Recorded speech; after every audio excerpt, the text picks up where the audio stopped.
Já faz alguns anos que a minha pergunta aqui no digital tem sido como extrair o maior valor real de dentro da internet.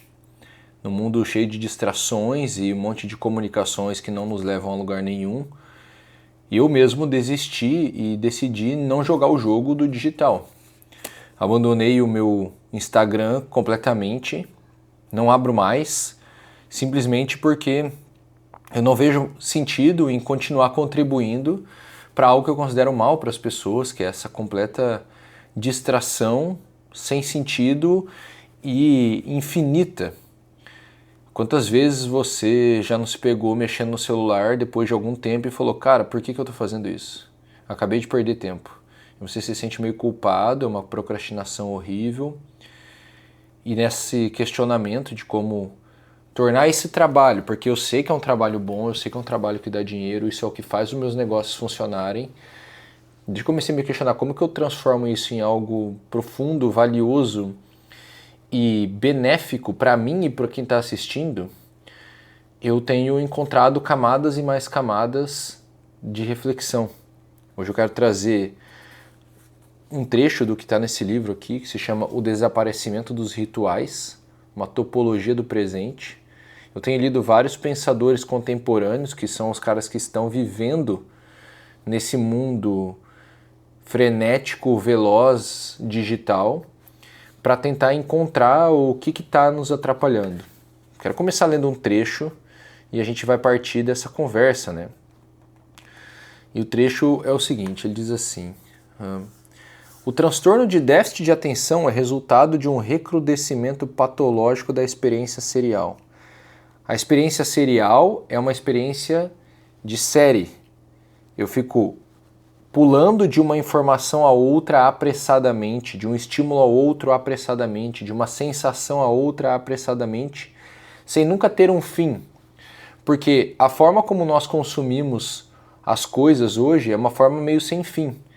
Quando você vê um filme, você tem um começo, você tem um fim do filme. Quando você lê um livro, o livro tem um fim. Mas aqui na internet, no geral, as coisas não têm fim. Você vai ver esse vídeo, depois outro vídeo, depois outro vídeo, depois outro vídeo, e assim indefinidamente por quanto tempo você quiser.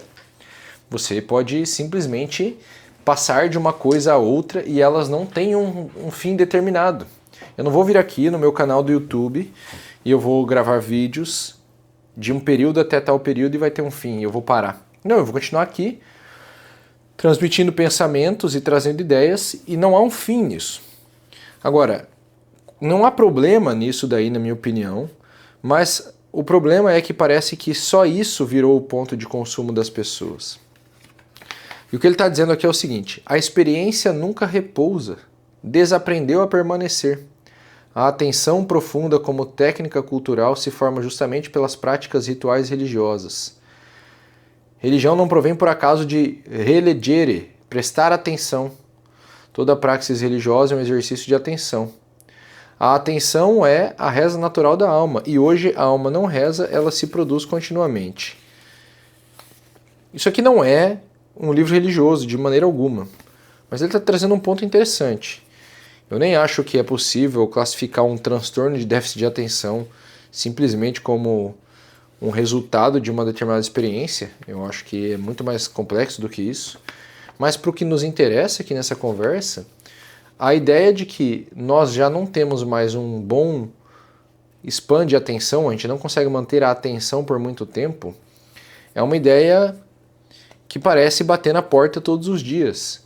Eu acho que o problema da atenção é muito mais antigo do que a gente imagina, mas eu acho que o problema atual não é que eu estou só distraído, é que parece que quando eu estou distraído no mundo digital, com o celular na minha mão, por exemplo, eu saio desse mundo.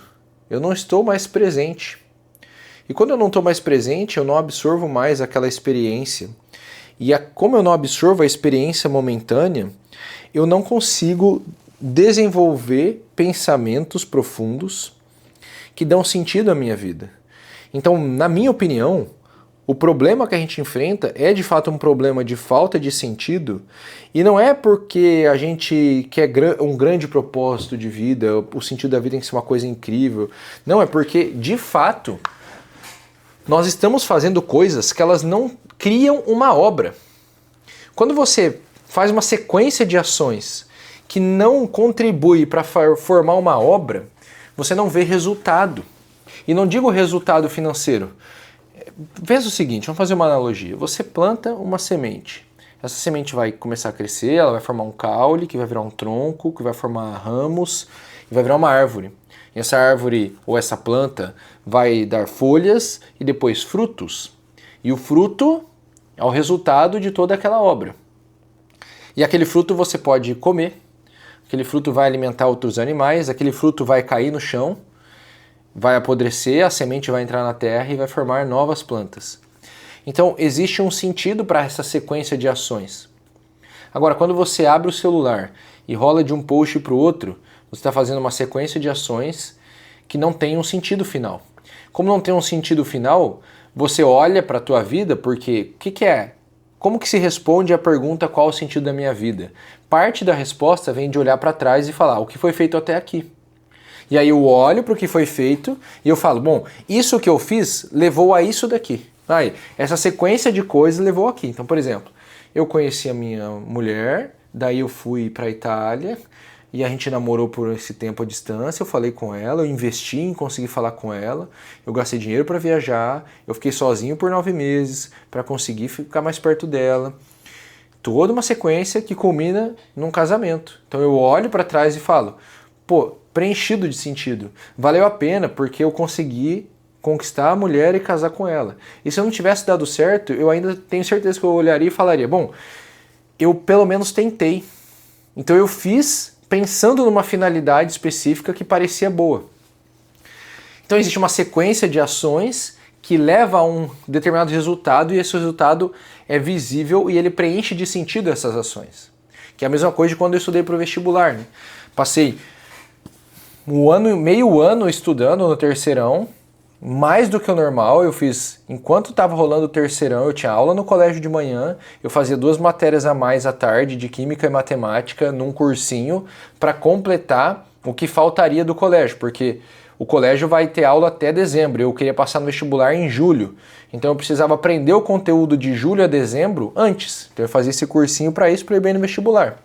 Aquele semestre de estudo intenso, muito maior do que o normal, culmina na prova, eu passo no vestibular, olho para trás e falo, valeu muito a pena. Foi um esforço absurdo, foi muito cansativo, mas valeu a pena. E se eu não passasse, bom, provavelmente eu olharia e pensaria, é só eu repetir. Talvez eu ficaria muito frustrado e pensaria, nossa, será que valeu a pena? E me questionaria, mas eu penso que eu não desistiria, já que eu tinha um objetivo em mente. Quando a gente vem para o mundo digital, no geral a gente fica pulando para lá e para cá.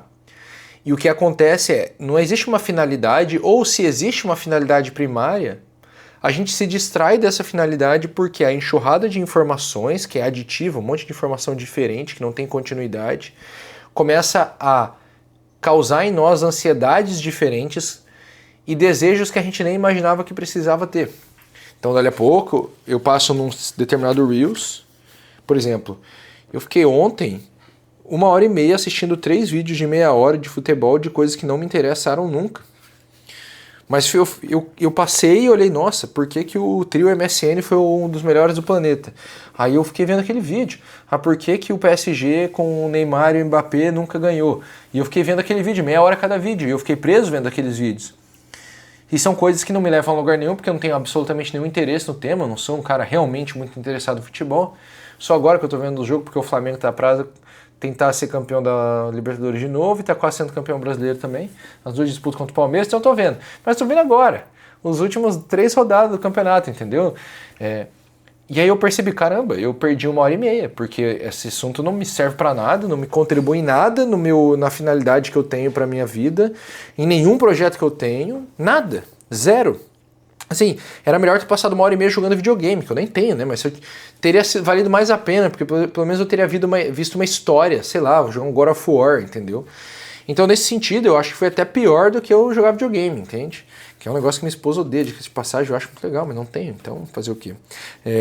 Então, eu percebo que o problema que a gente está enfrentando de falta de sentido, ele está intimamente relacionado ao fato de que nós gastamos o tempo numa sequência de ações que não levam a um sentido final. Elas de fato não têm um sentido. Então não é um problema qualquer, assim, as pessoas estão exagerando, elas querem ter um sentido maior e elas deviam só estar trabalhando. Não, é que de fato nós estamos fazendo coisas que não têm sentido e isso contribui. E aí isso vai completamente ao contrário, vai de encontro, que é o contrário, ao que ele vai falar agora, que é o seguinte, olha, ele fala assim: hoje, muitas formas de repetição são inibidas, como a memorização, por reprimirem a criatividade, a inovação, etc. Memorizar em francês se chama apprendre par cœur. Então eu morei na França. Aprender de coração, né? Aprender pelo coração. Apenas a repetição alcança manifestamente o coração. Isso que é muito importante. Apenas a repetição alcança manifestamente o coração. E ele continua. Repetições estabilizam e aprofundam a atenção. Vamos lá. Um hábito é uma repetição. As pessoas sabem que precisam de bons hábitos, mas elas têm muita dificuldade em perder os maus hábitos. No geral, os nossos maus hábitos hoje, eles têm muita relação com a incapacidade de se manter repetindo uma coisa que tende a ter uma certa monotonia. Aí eu vou te trazer uma ideia do casamento. Eu me casei em 2021. Em 2021 me caso, dia 3 de outubro de 2021. E de lá para cá, quando você se casa, o que acontece? Você passa a viver um relacionamento muito mais monótono, no sentido de agora eu estou todos os dias com essa pessoa e passa a existir uma rotina que envolve essa pessoa. A gente acorda junto, a gente almoça junto, a gente conversa não sei o que, vai no mercado. Então tem uma rotina que você segue com essa pessoa. No caso eu sigo com a minha esposa. E a rotina, ela passa a ser repetitiva. Então, por exemplo, eu tenho 3 filhos e agora uma é bebezinha, né, tá com 2 meses, mas os outros 2, agora eu já leio um livro para eles. Eu, desde pequeno eu leio livros, mas agora eu comecei a ler um livro. Então eu tô lendo agora O Ferreiro do Bosque Maior. É um livro que tem uma história que eu preciso ler um pouquinho por dia e se torna uma repetição. Todo dia, na hora de dormir, eu paro por 10, 15 minutos, eles ficam correndo ali em volta enquanto eu vou lendo a história. Da mesma forma, enquanto eles estão jantando, eu leio um salmo. E assim vai. Então é uma repetição. Por quê? O que ele está mostrando aqui? A repetição ela é muito diferente da mudança contínua. Quando eu estou rolando um feed, não é que eu estou repetindo o movimento, mas eu não estou repetindo um ato. Eu estou pegando uma informação diferente a cada rolagem, né? Então a repetição estabiliza e aprofunda a atenção. Se você perceber, você vai ver que o problema que a gente enfrenta de falta de atenção, de distração, de ansiedade, de estresse que vem do mundo digital é um problema de instabilidade afetiva. Esse negócio todo da dopamina tem muito a ver com a instabilidade do seu afeto. Você quer um pico de dopamina, você quer sentir alguma coisa nova, então você passa para o próximo Reels, para o próximo Reels, para o próximo e para o próximo. Por quê? Até que você encontre um que te dê uma explosão afetiva. Então não existe estabilidade, porque estabilidade é uma manutenção. É uma instabilidade absurda. Porque você vai para um pico, volta lá embaixo. Vai para outro pico, volta lá embaixo. E ele diz, a repetição é a característica essencial do ritual. Ela se distingue da rotina pela sua capacidade de produzir uma intensidade. Muito interessante. Ele vai e pula para outra parte e fala assim, o pão diário não estimula. Estímulos dissipam-se rapidamente. A repetição descobre no que não estimula, insípido, no que não brilha, inconspícuo, no fado, uma intensidade. Quem, ao contrário, espera sempre algo novo, excitante, não vê o que já está ali. Isso é uma coisa maravilhosa que ele está dizendo.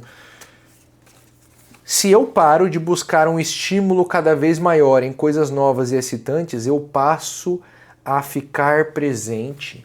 E quando eu fico presente, eu começo a perceber o extraordinário que existe dentro do ordinário. Eu começo a ver a beleza daquela coisa que passa batida, do óbvio que está bem na minha frente. Que é a sensação que eu tenho diariamente com os meus filhos. Diariamente. Estar com os meus filhos não tem absolutamente quase nenhum tipo de estímulo variável. Eles fazem meio que as mesmas coisas todos os dias e você... eu não sou um cara criança, eu não sou amigo de crianças, assim, eu não sou bom com crianças, eu não tenho jeito com crianças. Então, não tenho... Ficar com meus filhos 2 horas não é um negócio excitante, nossa, que maravilhoso, nós vamos nos divertir por 2 horas. Não, pô, passou 15, 20 minutos, já meio que, tá, e agora? Já encheu um pouco o saco, entendeu? Só que, conforme eu fui tirando esse mau hábito da necessidade de estímulo afetivo o tempo inteiro, que vinha do uso do celular, principalmente, agora eu me espanto quase que diariamente com alguma coisa com os meus filhos, assim. E eu falo, cara, que coisa incrível. E são coisas pequenas. É um jeitinho da minha filha que ela começou a pular agora, que ela descobriu um novo jeito de pular e é muito engraçado. E aquilo me espantou, isso aconteceu hoje no almoço. E daí um outro jeitinho, uma outra palavrinha que ela aprendeu ontem. E aí eu começo a perceber o que era o óbvio que estava na minha frente. O desenvolvimento dos meus filhos, que conforme eu convivo com eles agora numa repetição diária de fazer algumas mesmas coisas, essa repetição começa a ganhar uma certa intensidade e passa a ter muito mais sentido eu gastar esse tempo com eles ali do que tinha antes, porque deixa de ser uma mera função de pai ou obrigação para o bem deles e eu passo a apreciar porque aquilo ganha uma intensidade emocional muito maior. Então, olha, cara, isso é uma coisa impressionante. Ele fala, à caça de novos estímulos, excitações e vivências, perdemos hoje a capacidade de repetição. Hoje nós temos na internet, no digital, na tecnologia, nas comunicações no geral, ele fala assim, ó, variações do igual. E não, o digital traz um monte de informação desconexa, que pode parecer tudo diferente, mas no fim é um monte de variação do igual, só que não é contínuo. Você fica dando saltos para cá e para lá. E aí, como você fica dando saltos para cá e para lá, você não vê nada sendo construído com o uso do seu tempo. Isso é muito curioso, né? Porque aí vem a reflexão toda que eu queria fazer.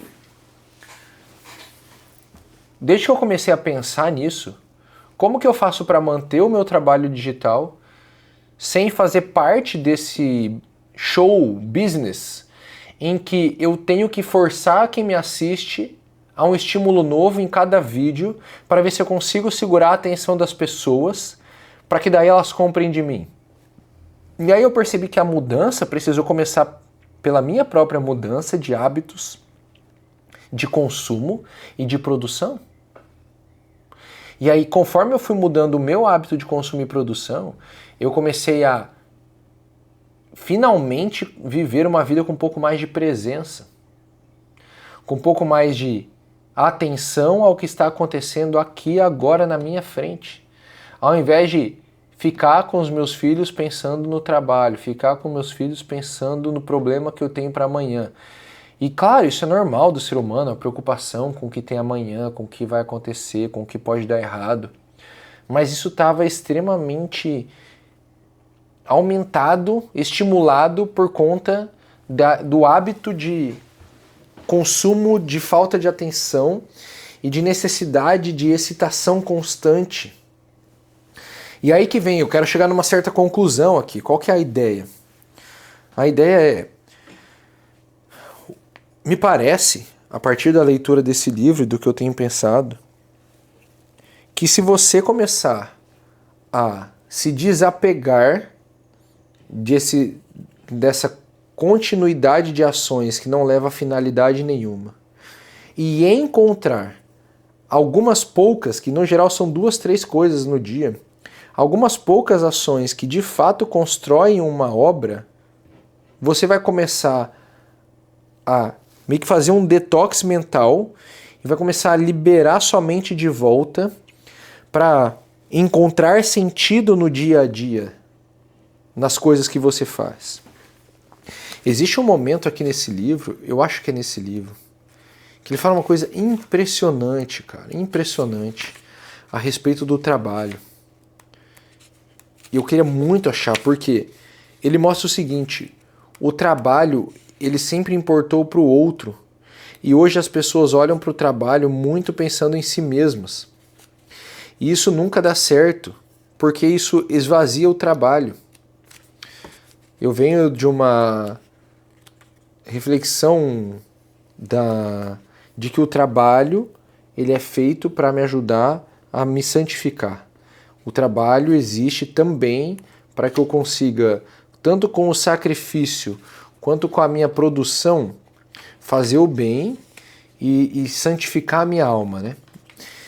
E para isso acontecer, para que eu consiga fazer isso com o trabalho, eu preciso pensar no trabalho como algo que faz algum bem para o outro. E as coisas como elas são vendidas aqui, no digital, como a gente tem olhado para o discurso, elas são sempre como o trabalho pode ajudar você mesmo. E aí elas deixam de ser trabalho e passa a ser desempenho. E você passa a pensar só em você e no seu desempenho, você passa a pensar só na performance, e a performance ela começa a te deixar muito esgotado. Porque você já não está mais pensando no outro. Eu achei a parte, ele fala assim, no trabalho, o eu não precisa estar no centro. De fato, o trabalho é a obra e o outro, o beneficiário do meu trabalho. No desempenho, ao contrário, o eu se refere especialmente a si mesmo. Produz não apenas um objeto, mas se produz. E, portanto, não apenas se produz, mas se esgota.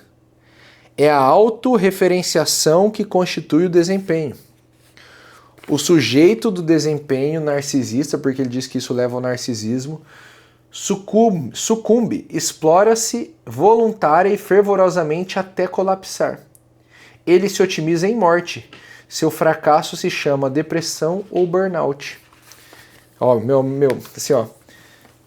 Aqui na internet, o que eu mais tenho visto são pessoas sofrendo momentos de exaustão, de depressão, de burnout, porque elas estão tentando desempenhar e a gente não está sendo... Eu tenho impressão, tá? A impressão é que a gente não está aprendendo a olhar para o trabalho dessa forma, onde o eu sai do centro, eu faço uma obra, eu me preocupo com a obra e eu me preocupo com o resultado gerado para o outro. Existe um foco extremamente grande em marketing e um foco muito baixo em entrega. Eu mesmo sofri disso, o meu negócio sofreu disso, os meus clientes sofreram disso, porque é a cultura implantada na nossa cabeça. E é engraçado porque quando você é cliente, você fica muito bravo com a entrega mal feita. Mas aqui no digital, toda a venda é feita em cima de você aprender a fazer marketing e não entregar bem. Só que no longo prazo, o que importa para o negócio é a boa entrega, muito mais do que o marketing. E o que nós precisamos, portanto, é encontrar uma repetição de ações que levam a um determinado sentido, um determinado resultado. E esse resultado só importa porque ele faz um bem ao outro, não só a mim mesmo. E é isso o que faz com que a nossa vida seja preenchida de sentido. Com isso eu termino essa reflexão. Comenta aqui o que você pensa. Perguntas para o próximo vídeo e a gente se vê por aí. Tamo junto.